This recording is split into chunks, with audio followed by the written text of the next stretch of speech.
দীঘলীয়া সময়ৰ পৰাই গোসাইগাঁও টাউনৰ এটা অনুৰোধ আছিলে যে গোসাইগাঁও টাউনৰ মাজমজিয়াত বডফা উপেন্দ্ৰনাথ ব্ৰহ্মৰ এটা ষ্টেচু ইয়াত বনাব লাগে আৰু এইটো ইতিমধ্যে নিৰ্মাণ কৰা হৈ গ'ল আৰু আজি মুকলিও কৰা হ'ল।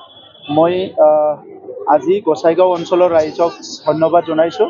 সকলো আহি দলে বলে ইয়াত উপস্থিত হৈছে আৰু বডফা উপেন্দ্ৰনাথ ব্ৰহ্মক সকলো ইয়াতে শ্ৰদ্ধাঞ্জলি জনাইছে।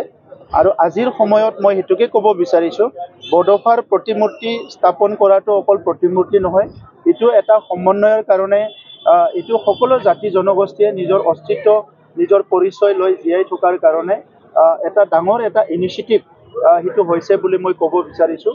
কাৰণ বডফাই জীয়াই থকা সময়ত তেখেতে যেতিয়া সংগ্ৰাম কৰিছিলে তেতিয়া তেখেতৰ মূল মন্ত্ৰটোৱে আছিলে যে জীয়াই থাক আৰু জীয়াই থাকিবলৈ দিয়ক। গতিকে যদিও বড়ো জনগোষ্ঠীৰ কাৰণে সংগ্ৰামটো আৰম্ভ কৰিছিলে, বিভিন্ন পিছপৰা জনগোষ্ঠীবিলাকে বডফা উপেন্দ্ৰনাথ ব্ৰহ্মৰ সংগ্ৰামৰ পৰা বহুতখিনি এনকাৰেজ হৈছিলে আৰু কেনেকৈ নিজৰ অধিকাৰ নিজৰ পৰিচয় অস্তিত্ব লৈ জীয়াই থাকিব লাগে এই কথাখিনি শিকিব পাৰিছিলে। গতিকে আজিৰ সময়ত বড়োলেণ্ডত বডফাৰ চিন্তাধাৰাটো লৈ পেলাই আমি বিভিন্ন জাতি জনগোষ্ঠীক একেলগে লৈ আগবাঢ়ি যাবৰ কাৰণে কিছুমান পলিচি হাতত লোৱা হৈছে। জনগোষ্ঠীবিলাকৰ আশা আকাংক্ষাবিলাক পূৰণ কৰাৰ কাৰণে কিছুমান দায়িত্ব লোৱা হৈছে। সেই জনগোষ্ঠীবিলাকৰ ভাষা সংস্কৃতিৰ কাৰণে চৰকাৰী তৰফৰ পৰা কিছুমান সাহায্য কিছুমান সহায় কৰি প্ৰত্যেকটো জনগোষ্ঠীয়ে যাতে সুস্থভাৱে জীয়াই থাকিব পাৰে ইয়াৰ কাৰণে কিছুমান ব্যৱস্থা লোৱা হৈছে।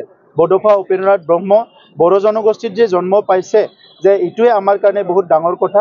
আজি তেখেতৰ কাৰণে বড়োসকলে নিজৰ ভাষা সংস্কৃতি নিজৰ পৰিচয় অস্তিত্ব আজি ৰক্ষণাবেক্ষণা দিয়াৰ লগতে বিশ্বৰ বুকুত এটা ভাল এটা উন্নত জনগোষ্ঠী হিচাপে প্ৰতিষ্ঠা কৰিবলৈ পাৰিছে। গতিকে আজি মই এই কথাখিনি উপলব্ধি কৰিছোঁ।